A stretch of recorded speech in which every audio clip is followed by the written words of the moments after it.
How to link PS5 GTA account to PC. I'm going to tell you how to link your PS5 GTA account to your personal computer and what's actually possible. First, here's the truth. You can't transfer your GTA Online character or progress from PS5 to PC. Rockstar Games only allowed one-time migrations during the launch of the PS5 version, and only from PS4 or Xbox One. Once you've upgraded to PS5, the save is locked in the platform. If you're hoping to continue your GTA Online journey on PC, you'll need to start fresh. There's no cross progression between console and PC.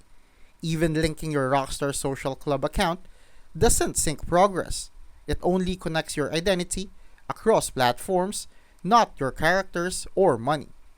Now, if you want to link your social club to your PC account for stats, friends, or in-game rewards, log into your socialclub.rockstargames.com on your browser, sign in with your PSN account, then do the same on your PC. That way, you keep your Rockstar ID, but not your GTA progress.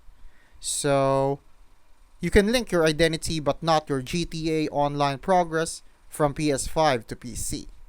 If you're switching to PC, you're starting over.